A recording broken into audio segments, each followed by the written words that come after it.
Speaker कौमी assembly Ayaz Sadiq की opposition को एक बार फिर मुज़ाकरात की पेशकश। कहा वज़ीर आज़म पहले भी अपोजिशन को कह चुके हैं कि हुकूमत से बात करें, मैं दोनों को साथ बिठाने को तैयार हूं। पीटीआई के दो मेंबरान आज़म नज़ीर तारड़ और नवीद कमर के साथ आज बैठ जाएं, बातचीत से ही हल निकलेगा।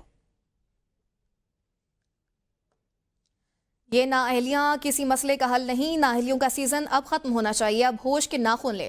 चेयरमैन पीटीआई बैरिस्टर गौहर कहते हैं कि हमने 180 नशिस्तें जीत चुके थे, लेकिन असम्बली में सिर्फ 90 नशिस्तों के साथ गए और अब सिर्फ 77 नशिस्तें बाकी रह गई हैं। उन्होंने कहा मुज़ाकरात होने चाहिए, हमने उसकी कोशिश की है। कबायली अजला के लोग सबसे ज्यादा मुतासिर हुए हैं। बैरूनी और अंदरूनी बदअमनी को रोकना वफाकी हुकूमत की जिम्मेदारी है। डायलॉग होने चाहिए थी। डायलॉग सियासी मसाइल का हल सियासी हल निकालने में होता है। अगर मसाइल है, हमने तो अपनी तरफ से बड़ी कोशिश की। दहशतगर्दी पे कंट्रोल पाना भी दोनों हुकूमतों की जिम्मेदारी है, सूबाई की भी और वफाकी की। लेकिन आईन यही कहता है कि ये वफाक की जिम्मेदारी है। एक्सटर्नल एग्रेशन और इंटरनल डिस्टर्बेंस से वफाक की जिम्मेदारी है, वो इनको करें। लेकिन पाकिस्तान की आवाम, खासकर ये ट्राइबल एरिया के लोग बहुत ज़्यादा सफ़र हो चुके ऑपरेशन से, और उनका मतलब है कि लोग दर बदर हो जाते हैं, इससे मज़ीद नुकसान हो जाता है। किसी भी मुजरिम की सज़ा एहतजाज के जरिए ख़त्म नहीं की जा सकती। मुजरिम की सज़ा ख़त्म करने के इख्तियार सिर्फ अदालतों को हासिल है। वज़ीर कानून आज़म नज़ीर तारड़ का सेनेट में इज़हार ख्याल, कहा कि एहतजाज या तकरीर से इंसाफ नहीं मिलता, कानूनी तरीका अपनाया गया। इलेक्शन कमीशन के फैसले को हाई कोर्ट या सुप्रीम कोर्ट में चैलेंज किया जा सकता है। कन्वेंशन से इख्तिलाफ हो सकता है और फैसला अपील के अमल के मुताबिक होगा। सियासत में एक दूसरे को मजबूत करना और मुकालमा ज़रूरी है। इलेक्शन कमीशन के फैसले को फोरम पे चैलेंज होना है, चाहे वो हाई कोर्ट है या सुप्रीम कोर्ट है। मैं ये नहीं कहता कि ये सब ठीक हुआ, लेकिन सर वो दुरुस्त किस तरह से हुआ? वो दुरुस्त एहतजाज करने से, तकरीर करने से नहीं हुआ सर। इनको कन्विक्शन से इख्तलाफ है, वैलिड रीजंस होंगी, हो सकता है वैलिड रीजंस ना हो, but the only mechanism available to them is to surrender before the authority of law and then file an appeal. That appeal will be dealt with in accordance with the merits of the same. उसके मुताबिक फैसला होगा sir. एक दूसरे के साथ बैठे, मिल के बात करें। पीटीआई का अगला प्लान क्या होगा? क्या 14 अगस्त को फिर से दमादम मस्त कलंदर होगा? सीनियर रहनुमा असद कैसर ने कंफ्यूजन खत्म कर दी। प्रोग्राम तजिया में गुफ्तगू करते हुए बोले कि हम पाकिस्तानी हैं और पाकिस्तान हमारा मुल्क है। हम इस मुल्क को कायदे आज़म वाला पाकिस्तान देखना चाहते हैं। तमाम इदारे अपनी हुदूद में रहकर काम करेंगे, कोई इदारा अपनी हुदूद से तजावुज ना करे। हम पाकिस्तानी और पाकिस्तान है, और पाकिस्तान को हम वो पाकिस्तान देखना चाहते हैं जो कायदे आज़म का पाकिस्तान है। तमाम इदारे अपने अपनी जुरिस्डिक्शन में काम करेंगे, कोई इदारा जो है ना अपने इख्तियारात से तजावुज नहीं करेगा। जो आइन और कानून की हुक्मरानी होगी और आज़ाद अदलिया होगा, यानी इंसाफ होगा। और उधर पीटीआई के सेनेटर आज़म सवाती ने कहा कि किसने कहा है 14 अगस्त को एहतजाज होगा? अगर किसी ने 14 अगस्त को एहतजाज का कहा तो ये बिल्कुल गलत है। ये पाकिस्तान की आज़ादी का और यकजहती का दिन है। इस दिन को पूरे जोश और जज्बे के साथ मनाएंगे।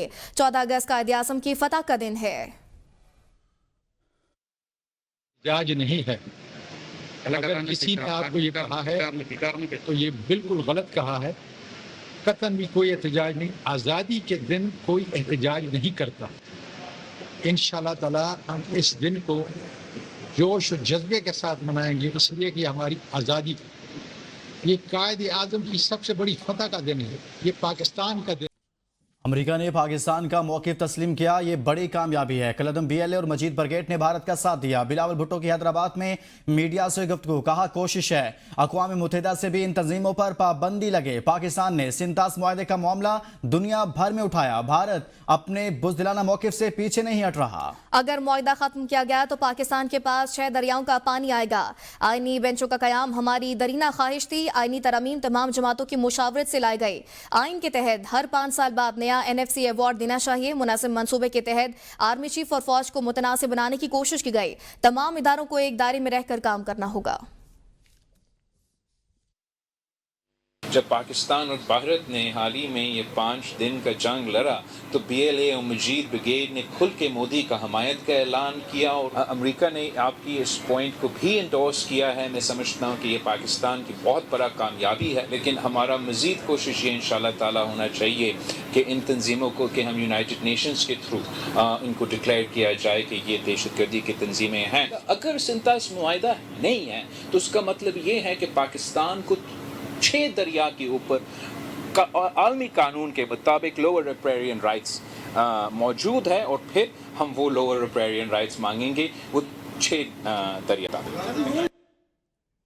جیسا کہا تھا بالکل ویسے ہی فیلڈ مارشل کی عالمی کامیابیوں کا سلسلہ جاری ہے۔ سینیٹر فیصل واڈا کا ایکس پر بیان کہتے ہیں کہ انڈیا کو جنگ میں بدترین شکست اور ٹیرف میں عالمی شرمندگی کے بعد فیلڈ مارشل کا ایک اور بین الاقوامی مارکہ، جس میں انڈیا کے اسپانسرڈ BLA اور مجید بریگیڈ کو امریکہ کی جانب سے عالمی دہشت گرد قرار دیا گیا، جس کا مطلب ایک طریقے سے انڈیا ہی دہشت گرد ہے۔ فیلڈ مارشل نے اپنی قابلیت کو بین الاقوامی طور پر ثابت کر دیا ہے۔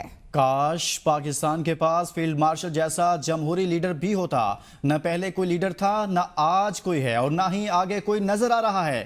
آپ دیکھیں اس کے بعد کیا ہوتا ہے۔ ابھی آپ کو لیے چلیں گے، سینٹ اجلاس جاری ہے، وزیر خزانہ محمد اورنگزیب اظہار خیال کر رہے ہیں۔ تو وہ یہ ہے کہ یہ تقریباً اگر 1 ٹریلین جو لاس ہم کر رہے ہیں SOEs میں، جو لیکیج ہے، اسی ٹریلین کو ہم کہاں اور جگہ پہ سوشل سیکٹرز میں، ہیلتھ میں، ایجوکیشن میں، سوشل پروٹیکشن میں ہم کیسے اس کو استعمال کر سکتے ہیں۔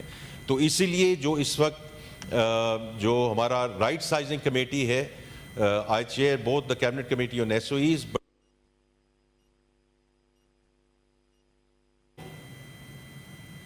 یہ نہیں ہو سکتا کہ وہ بورڈ فیس اکٹھی کر لیں اور بغیر پیپر پڑھے وہاں پہنچ جائیں اور چھاپ پہ چھاپ لگاتے جائیں۔ Therefore جو کارپوریٹ گورننس کا جو ایک رول ہے کہ آپ پیپرز پڑھ کے جائیں، جن سب کمیٹیز میں ہیں ان سب کمیٹیز میں اپنی وائس شو کریں، اور جو مین بورڈز ہیں وہ گورنمنٹ آف پاکستان کو پراپرلی ریپرزینٹ کریں، and make sure that the government of Pakistan's voice is absolutely heard، تاکہ یہ جو 1-2 جو انسٹنسز آئے ہیں جہاں اس قسم کی جو اس کو ابھی ایویلیویٹ کیا جا رہا ہے، اور ہم انشاءاللہ کریں گے بھی، تاکہ اس قسم کی ڈسکرپنسیز جو ہیں، اس قسم کی جو ویورڈنس جو نظر آئی ہے، اور وہ ان اینی کیس وہ متعلقہ کمیٹی کو وہ جائے گی، اور وہیں سے پرائم منسٹر صاحب نے کہا ہے کہ اس کو اس پہ اس کو دیکھا جائے۔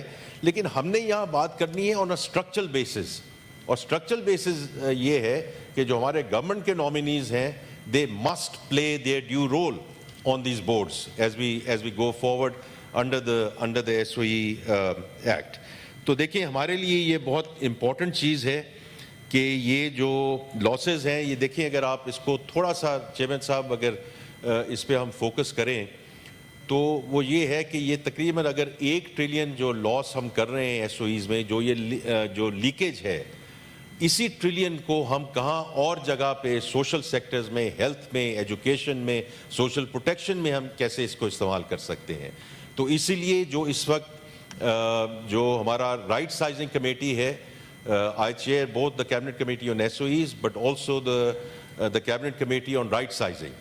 تو اس میں ہم سب کی یہ ہے کہ ہم اس کو گورنمنٹ کا جو 43 فیڈرل منسٹریز ہیں، 400 اٹیچ ڈپارٹمنٹس ہیں، ہم ان کو کیسے رائٹ سائز کریں، ان کو کیسے ہم ایفیشینٹ بنائیں، اور یہ جو لاس ہے اس کو کم سے کم ہم لے کر جائیں، اور انشاءاللہ آپ اس میں بتدریج امپرومنٹ دیکھیں گے on the basis of the steps that we are taking.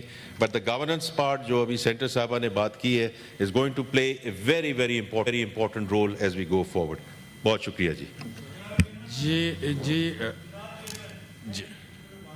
جی ایک گزارش یہ ہے کہ اپوزیشن کے ایک جماعت نے یہاں پہ واک آؤٹ بھی کیا۔